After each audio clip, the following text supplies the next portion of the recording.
Lalu satu klip video kaum ibu berebut-rebut untuk membeli tabungan gas yang 3 kilogram. Simpati saya. Prabowo stop ekspor gas hari ini. Singapura, Malaysia panik. Saya nak bagi tahulah pada yang buat ini. Malaysia adalah negara kelima terbesar mengekspor gas di dunia. Dan tidak mustahil pada satu hari kelak Indonesia terpaksa membeli gas daripada Malaysia untuk sementara waktu untuk memenuhi kebutuhan rakyat Indonesia sendiri. Dan tidak sedikit warga Tarakan yang akhirnya beralih ke LPG 14 kg asal Malaysia. Kami di perbatasan menggunakan tabung gas Sabah Malaysia. Ini yang berada di belakang saya. Kalian tahu nggak, tabung gas kompor di Malaysia itu besar dan berat. Ini aku punya satu, aku kasih lihat kalian ya. Nah ini nih, ini aku punya 14 kilo ya. Ada yang lagi gede itu 23 kilo. Sumpah ini berat banget. Nah kalau di sini yang lebih kecil itu cuma 14 kilo. 14 kilo itu udah tahan 1 tahun. Berbeda kalau di Konoha ya guys ya. Kalau di Konoha gas kita habis, kita harus mencari kedai. Iya, kalau kedai itu ada, terus kita terus mencari ke agen-agen kedai yang lainnya.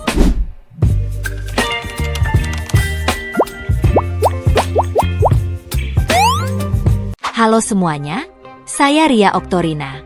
Dalam kesempatan kali ini, kita akan membahas sesuatu yang sangat menarik dan tentunya bisa menjadi pembelajaran bagi kita semua. Sebuah kebijakan yang seharusnya membawa manfaat bagi masyarakat, tetapi justru menimbulkan keresahan dan perdebatan. Di sisi lain, ada sebuah pendekatan dari negara tetangga yang mungkin bisa kita jadikan inspirasi dalam memperbaiki sistem yang ada di tempat kita. Tapi ingat, konten ini bukan untuk memperbandingkan secara negatif, apalagi untuk memperkeruh suasana. Kita di sini belajar bersama dan mencari solusi agar kehidupan kita bisa semakin baik. Mari kita kupas lebih dalam.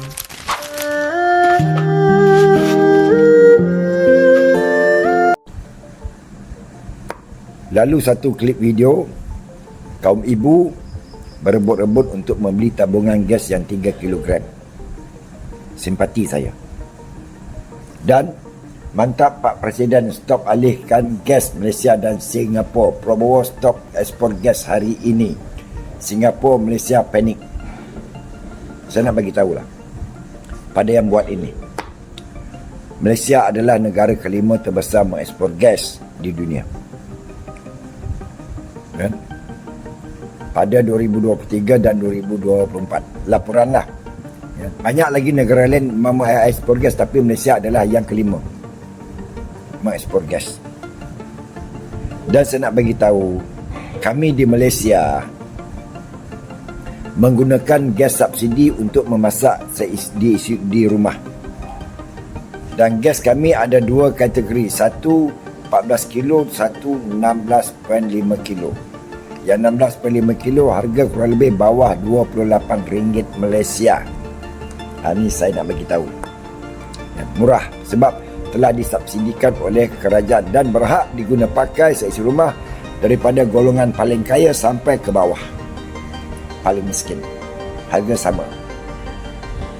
Dari Perlis sampai ke Sabah, harga telah ditetapkan oleh kerajaan dan dinikmati oleh hampir 4 juta tenaga kerja asing gas Malaysia ini, termasuk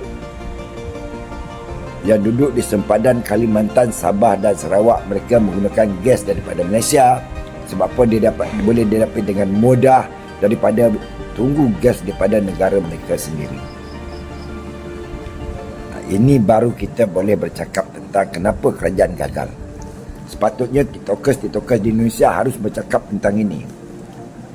Kalau setakat kita membandingkan, tidak ada masalah sebab kita membantu kerajaan supaya membuka mata, membangun untuk memberi kesenangan kepada rakyat mereka. Saya faham Malaysia disindir-sindir, kalau tiada subsidi rakyat Malaysia kekayaan susah. Apa guna ada kerajaan kalau tidak dapat memberi kesenangan kepada rakyat mereka sendiri.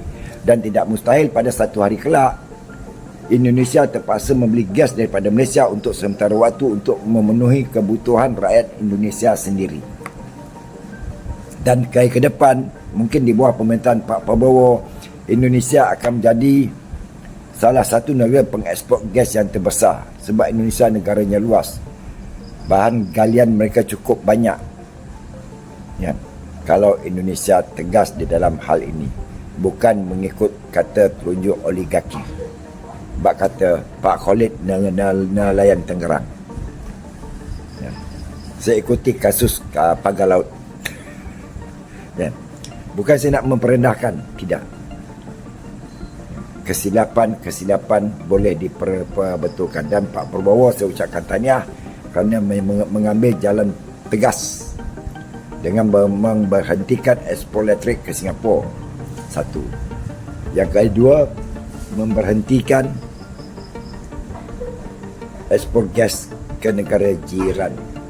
Lebih mementingkan rakyat anda sendiri. Tahniah. Saya sokong tindakan anda walaupun saya rakyat Malaysia. Selamat berjaya Pak Prabowo. Harga LPG 12 kg di Tarakan, Kalimantan Utara berkisar antara Rp195.000 hingga Rp200.000. Dan tidak sedikit warga Tarakan yang akhirnya beralih ke LPG 14 kg asal Malaysia. Dengan harga yang hampir sama, warga Tarakan bisa mendapatkan gas lebih banyak dari biasanya. Harga LPG non-subsidi tabung 12 kg di Tarakan, Kalimantan Utara naik sekitar 30%.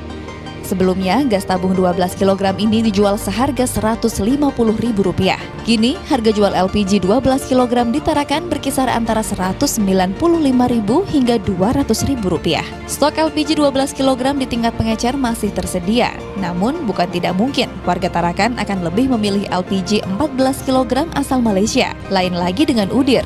Pelaku usaha kuliner ini sesekali menggunakan LPG 14 kg asal Malaysia. Hal ini untuk menyiasati agar harga jual makanannya tetap stabil di tengah naik harga LPG non-subsidi tabung 12 kg. Ya mudah-mudahan kalau bisa stabil lagi kayak dulu. Stabil lagi dulu ya. LPG 12 kg Pertamina di Tarakan mulai bersaing dengan LPG tabung 14 kg asal Malaysia. Dengan harga yang hampir sama, warga bisa mendapatkan gas lebih banyak dari biasanya. Kami di perbatasan menggunakan tabung gas Sabah Malaysia. Ini yang berada di belakang saya. Dan banyak juga yang bertanya, Mas, kenapa sih tabung gas di Indonesia kok kecil-kecil tak seperti di Malaysia? Nah, ini pertanyaan bagus ya, geng ya. Karena yang kecil itu untuk warga yang tidak mampu ataupun warga miskin, meskipun harganya lumayan mahal ya, jauh berbalik daripada di negara Malaysia kayak gitu ya geng ya. Dan meskipun itu yang kecil-kecil untuk subsidi rakyat orang miskin, tapi banyak juga orang-orang kaya, itu orang kaya Indonesia ya, itu memakai yang itu geng. Nah, itu yang tidak punya akal. Dan kenapa tabung gas itu kecil, yaitu murah. Dan ada tabung gas yang 12 kilo itu harganya jauh lebih mahal daripada Malaysia, itu sekitaran 224 kalau tak silap ya, di Alfamart ataupun Indomaret. Tapi berbalik kalau di Malaysia geng, tabung gasnya seperti ini. Nah, tabung gasnya seperti ini besar ya. Tabung gasnya itu besar sekali, ikinya pakai kamera belakang dulu ya geng ya. Mohon maaf, ikinya menyuting buat konten ini di dapur ya geng ya. Ini dapurnya para anak rantau ya.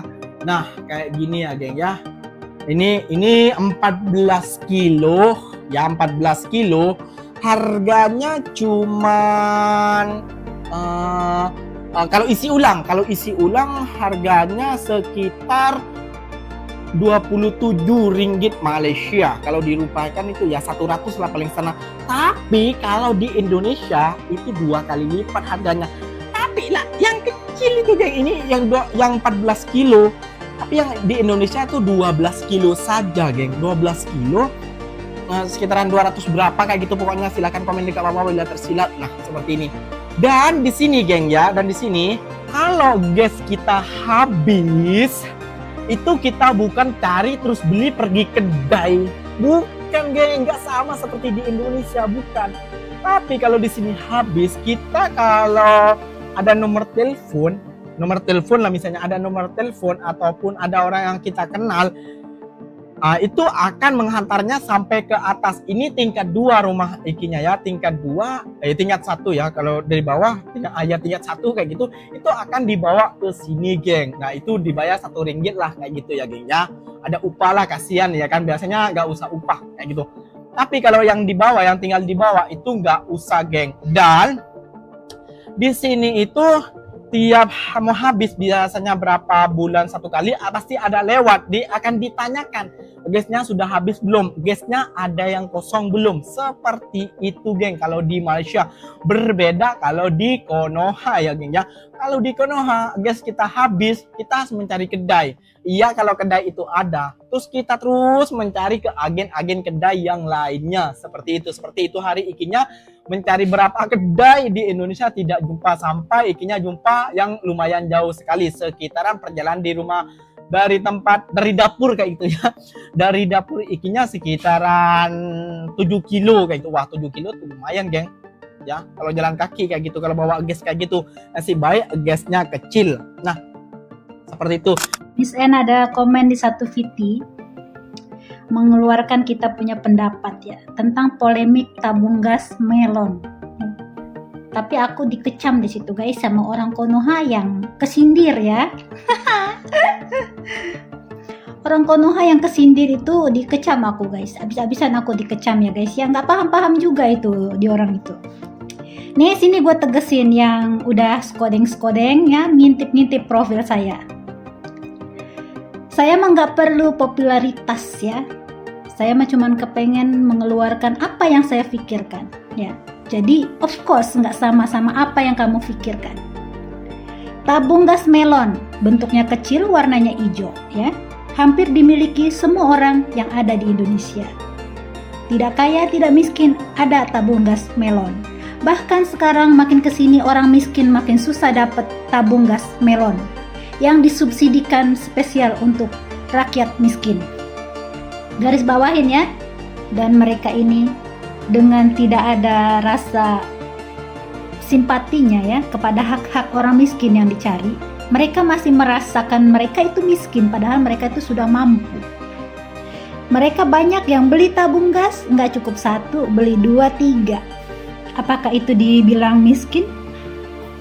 Terus beli tabung gas untuk masakannya untuk dijual.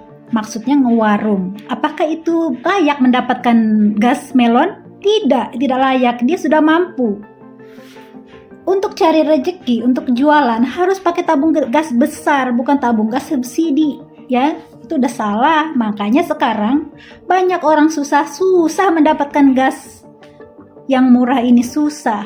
Jadi dia orang makin kecekek. Karena siapa? Bukan karena pemerintah, karena kalian yang mampu masih rasa enak jadi orang susah.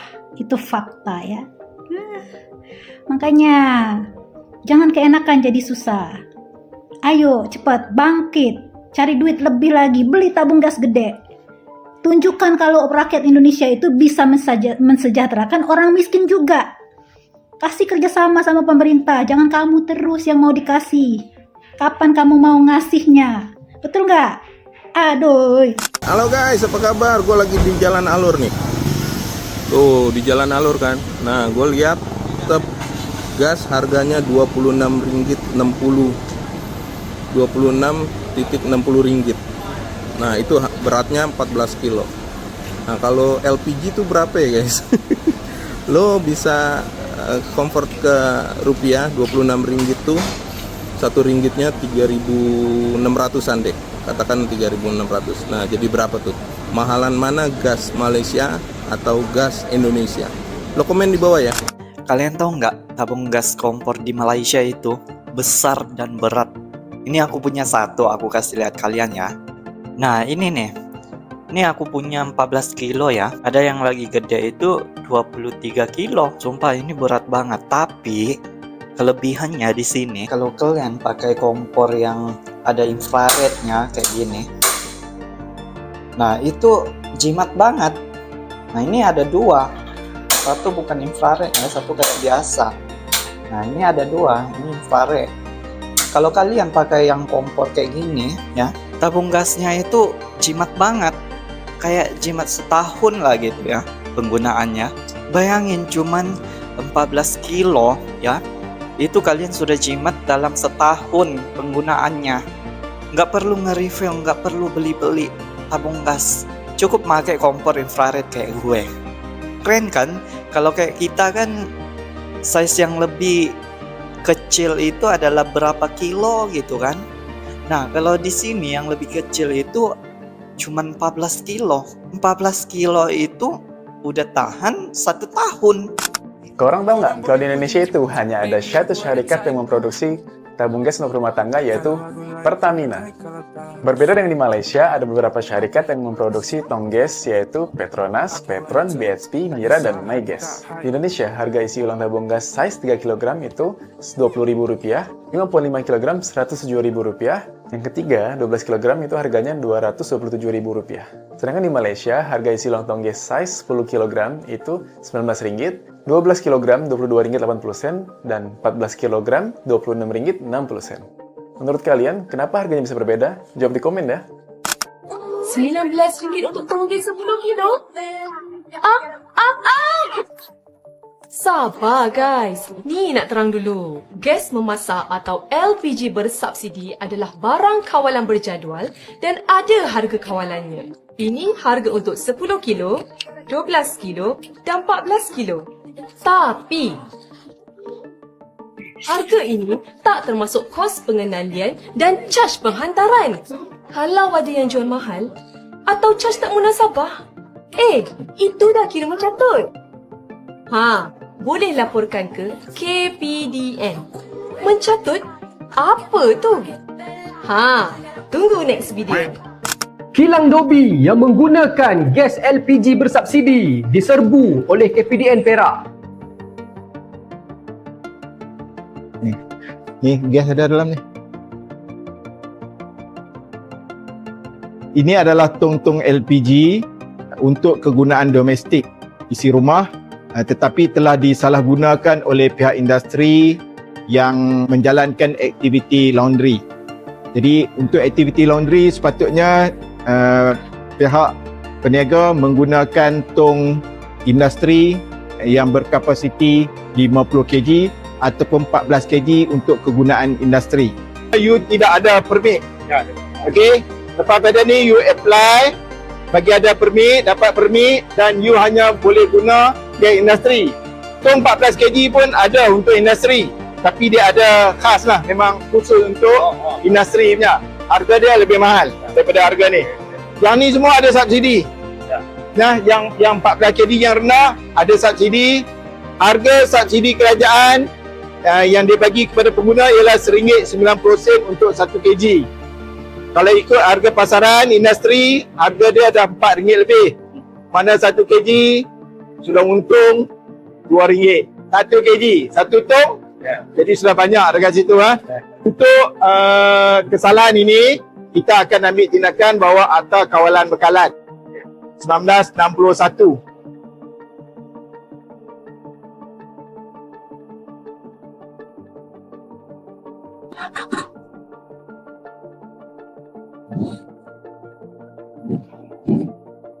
Saya nak nasihatkan kepada semua pengusaha Dobi, tak kisahlah Dobi Layan Diri ataupun Kilang Dobi dan sebagainya. KPDN Perak akan terus menyamar bagi memastikan anda yang menggunakan gas LPG bersubsidi ini ditangkap dan dihukum sekeras-kerasnya. KPDN Perak melaporkan. Assalamualaikum. Baru-baru ini, kebijakan terkait distribusi LPG ukuran 3 kg mencuri perhatian banyak pihak. Pemerintah mengeluarkan aturan baru yang pada awalnya bertujuan untuk memastikan distribusi gas bersubsidi tepat sasaran, sehingga hanya masyarakat yang benar-benar membutuhkan yang dapat mengaksesnya. Namun, dalam praktiknya, kebijakan ini justru memunculkan berbagai permasalahan yang tidak terduga. Warung-warung kecil yang selama ini menjadi tempat andalan masyarakat dalam membeli gas tidak lagi diperbolehkan menjual LPG 3 kg, menyebabkan akses masyarakat terhadap kebutuhan utama ini menjadi semakin terbatas. Ketika kebijakan ini mulai diterapkan, efeknya langsung terasa di berbagai daerah. Banyak warga yang terpaksa mencari gas ke pangkalan resmi, yang jumlahnya terbatas dan tidak selalu berada di lokasi yang mudah dijangkau. Pedagang kecil yang sebelumnya mengandalkan ketersediaan LPG dari pengecer juga merasa dirugikan, karena mereka harus berhadapan dengan keterbatasan stok dan jarak yang harus ditempuh untuk mendapatkannya. Di beberapa tempat, masyarakat bahkan harus mengantre berjam-jam hanya untuk mendapatkan satu tabung gas. Dalam kehidupan sehari-hari, gas LPG 3 kg ini memiliki peranan yang sangat penting, terutama bagi keluarga kecil dan para pelaku usaha mikro seperti pedagang kaki lima dan pemilik warung makan. Bayangkan bagaimana sulitnya mereka jika harus terus-menerus menghadapi kelangkaan gas atau harus mengorbankan waktu produktif mereka hanya untuk antre. Sistem distribusi yang baru ini bukannya memperlancar akses, malah membuat banyak orang merasa kesulitan. Kritik pun bermunculan dari berbagai lapisan masyarakat. Banyak yang mempertanyakan mengapa pemerintah membatasi distribusi LPG di tingkat pengecer, padahal selama ini justru keberadaan pengecer membantu masyarakat dalam mendapatkan gas dengan lebih mudah. Bandingkan dengan produk lain seperti rokok yang distribusinya begitu luas dan tidak mengalami kendala serupa. Jika sistem distribusi dibuat lebih efisien dan tidak membebani masyarakat, tentu permasalahan ini tidak akan menjadi polemik berkepanjangan. Lebih jauh lagi, kebijakan ini juga sempat berujung pada peristiwa tragis. Di salah satu daerah, ada seorang warga yang dikabarkan meninggal dunia akibat kelelahan saat mengantre untuk mendapatkan gas. Kejadian ini tentu menjadi alarm bagi kita semua bahwa sebuah kebijakan, sebaik apapun niatnya, harus selalu mempertimbangkan dampak sosial yang mungkin terjadi. Jangan sampai kebijakan yang seharusnya memudahkan, malah menjadi beban bagi rakyat kecil. Setelah berbagai kritik dan keluhan dari masyarakat, akhirnya pemerintah mengambil langkah untuk membatalkan kebijakan tersebut. Pengecer kembali diizinkan untuk menjual LPG 3 kg seperti sebelumnya, memberikan sedikit kelegaan bagi masyarakat yang sempat mengalami kesulitan. Namun, pertanyaannya adalah, apakah kita sudah memiliki sistem yang cukup baik untuk memastikan distribusi LPG tetap berjalan dengan lancar tanpa hambatan di masa depan? Jika tidak, bisa saja permasalahan serupa kembali muncul di kemudian hari. Jika kita menengok ke Malaysia, kita bisa melihat bagaimana sistem distribusi gas mereka berjalan dengan lebih terstruktur dan efisien. Di sana, masyarakat tidak perlu mengantre panjang atau mencari ke pangkalan, karena gas dapat dipesan dengan mudah melalui telepon dan langsung diantar ke rumah. Selain itu, harga LPG di Malaysia juga lebih stabil, sehingga masyarakat tidak mengalami kenaikan harga yang mendadak dan memberatkan. Salah satu faktor yang membuat sistem di Malaysia lebih baik adalah keberagaman merek gas yang tersedia di pasar. Berbeda dengan di Indonesia, di mana LPG 3 kg hanya diproduksi oleh satu perusahaan, di Malaysia ada beberapa perusahaan yang bersaing dalam menyediakan gas, sehingga distribusinya lebih luas dan tidak terkonsentrasi pada satu sumber saja. Dengan adanya variasi ini, masyarakat memiliki lebih banyak pilihan, dan sistem menjadi lebih fleksibel dalam menghadapi permintaan yang tinggi. Namun, tentu kita tidak bisa serta-merta mengadopsi semua sistem yang diterapkan di negara lain tanpa mempertimbangkan kondisi di negara kita sendiri. Yang terpenting adalah bagaimana kita bisa mengambil pelajaran dari sistem yang lebih baik dan mencoba menerapkannya sesuai dengan kebutuhan dan kondisi yang ada. Pemerintah dapat belajar dari sistem distribusi gas yang lebih efisien, memastikan bahwa kebijakan yang dibuat tidak malah menyulitkan rakyat, tetapi justru memberikan manfaat yang nyata. Sebagai masyarakat, kita tentu berharap agar setiap kebijakan yang diterapkan benar-benar memperhatikan kesejahteraan rakyat dan tidak malah menambah beban hidup mereka. Pemerintah seharusnya melakukan kajian yang lebih matang sebelum mengambil keputusan, dengan mempertimbangkan dampak sosial dan kesiapan infrastruktur yang ada. Di sisi lain, kita juga harus lebih aktif dalam menyuarakan pendapat dengan cara yang konstruktif, bukan dengan saling menyalahkan atau memperkeruh keadaan. Apa yang kita bahas hari ini bukanlah untuk memperdebatkan mana yang lebih baik atau lebih buruk, tetapi untuk belajar dan mencari inspirasi agar negara kita semakin maju. Kita harus selalu membuka mata terhadap hal-hal positif yang bisa kita contoh dan terapkan demi kebaikan bersama. Jangan jadikan perbedaan sebagai pemicu pertengkaran, tetapi sebagai motivasi untuk terus berkembang. Semoga kedepannya, sistem yang lebih baik dapat diterapkan di negara kita, dan kita semua bisa merasakan manfaatnya secara nyata. Saya Ria Oktorina, sampai jumpa di pembahasan berikutnya.